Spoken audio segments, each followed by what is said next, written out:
political কথা আসলে মই খুব ক'ব নিবিচাৰোঁ আৰু মই নিজেও পলিটিক্স ভাল নাপাওঁ কিন্তু যেতিয়া দেখোঁ বস্তুবিলাক এনেকুৱা এটা পৰ্যায়ত আহিছেগৈ য'ত আমি এটা মাত দিয়াৰ খুব প্ৰয়োজন হৈ পৰিছে আৰু যিহেতু এটা মাধ্যম আছে আমাৰ নিজৰ মতটো দাঙি ধৰাৰ সেইকাৰণে এই ভিডিঅ'টো মই বনালোঁ নমস্কাৰ মোৰ পৰিচয় মই এজন অভিনেতা আৰু এজন সংগীত শিল্পী কিন্তু তাতকৈ ডাঙৰ পৰিচয় হৈছে মই এজন অসমীয়া আৰু এজন ভাৰতীয় আপোনালোকে সকলোৱে গম পাইছে যে ভাৰতবৰ্ষত বৰ্তমান কি হৈ আছে এডুকেশ্যন লৈ পেলাই আজি সোনম ৱাংচুকদেৱে অন্নখনত বহি আছে তেওঁলোকৰ দাবী হৈছে যে যি পেপাৰ লিক হ'ল তাৰ কাৰণে এডুকেশ্যন মিনিষ্টাৰে ৰেজিগনেশ্যন দিব লাগে কিন্তু চৰকাৰৰ ফালৰ পৰা এতিয়ালৈকে একো ৰেছপন্স নাই মই ভাবোঁ আমাৰ ইয়াত অসমত ইয়াৰ প্ৰভাৱ ইমান পৰা নাই যেন লাগিছে কাৰণ ছ'চিয়েল মিডিয়াত বিশেষকৈ অসমৰ বাহিৰৰ যিখিনি জেগা তাত মানুহে বেছিকৈ অংশগ্ৰহণ কৰিছে আমাৰ অসমৰ পৰা বহুত সীমিত যি তেওঁলোকে আন্দোলন আৰম্ভ কৰিছে আন্দোলনৰ মূল মন্ত্ৰ হৈছে অহিংসাই পৰম ধৰ্ম তেখেতে মহাত্মা গান্ধীৰ যিটো পথ সেইটোৱেই অৱলম্বন কৰি অন্নখনত বহি আছে তেওঁৰ এটাই উদ্দেশ্য যে ভাৰতবৰ্ষৰ যিসকল উঠি অহা প্ৰজন্ম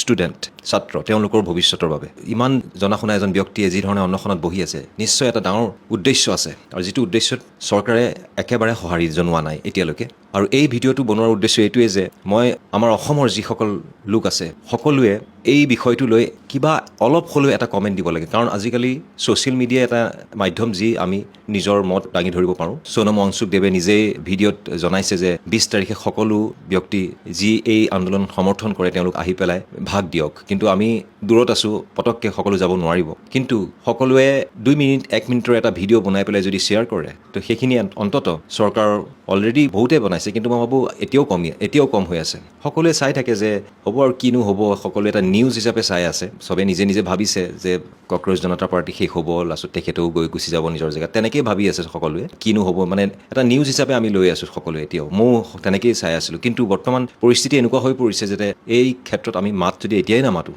কিন্তু বহুত পিছলৈ দেৰি হৈ যাব কাৰণ অন্য কথা নহয় ইয়াত আমাৰ উঠি অহা প্ৰজন্মৰ ভৱিষ্যতৰ কথা আছে আপোনাৰ মোৰ সকলোৰে ল'ৰা ছোৱালীৰ জীৱনৰ কথা আছে সেই কথা ভাবিয়ে আপোনালোকে প্ৰত্যেকে মই অনুৰোধ কৰিছোঁ প্ৰত্যেকজন অসমীয়া ব্যক্তিয়ে যিসকল অসমত আছে তেওঁলোকে হয়তো কেতিয়াও যাব নোৱাৰিব দিল্লী জনতা ভৱন या পাৰ্লিয়ামেণ্টত সংসদত তেওঁলোকে এটা যদি ভিডিঅ' শ্বেয়াৰ কৰিব পাৰিব সকলোৱে কাৰণ সকলোৰে হাতত মোবাইল আছে এটা ভিডিঅ' শ্বেয়াৰ কৰক ফেচবুকত দিয়ক ইনষ্টাগ্ৰামত দিয়ক য'তেই দিয়ক মই সেইটোৱে অনুৰোধ সকলো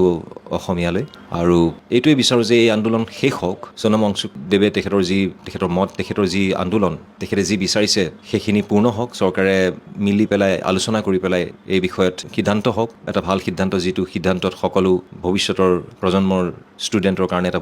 সুন্দৰ ভৱিষ্যত হওক মই যদিও ইমান পঢ়া শুনা ল'ৰা নহয় মই নিজে হায়াৰ ছেকেণ্ডেৰী পাছ কৰিলোঁ তাৰপিছত পঢ়া শুনা নকৰিলোঁ মই এক্টিং মিউজিক এইবিলাকতে গুচি আহিলোঁ কিন্তু মই এইটোৱে ভাবোঁ মোৰ সীমিত জ্ঞানেৰে কি এডুকেশ্যন ছিষ্টেম যদি ঠিক নহয় তেতিয়াহ'লে দেশৰ ভৱিষ্যত কেতিয়াও উন্নতি নহ'ব আজি আমি দেখিব পাৰোঁ এনেকৈ কিন্তু ভৱিষ্যতটো উন্নতি নহ'ব গতিকে মই ভাবোঁ এই ক্ষেত্ৰত সকলোৱে মাত দিয়ক আৰু সেইটোৱে অনুৰোধ আৰু মোৰ এই ভিডিঅ'টো কৰাৰ মূল উদ্দেশ্য এইটোৱে যে প্ৰত্যেকজন অসমীয়া ব্যক্তিয়ে প্ৰত্যেকজন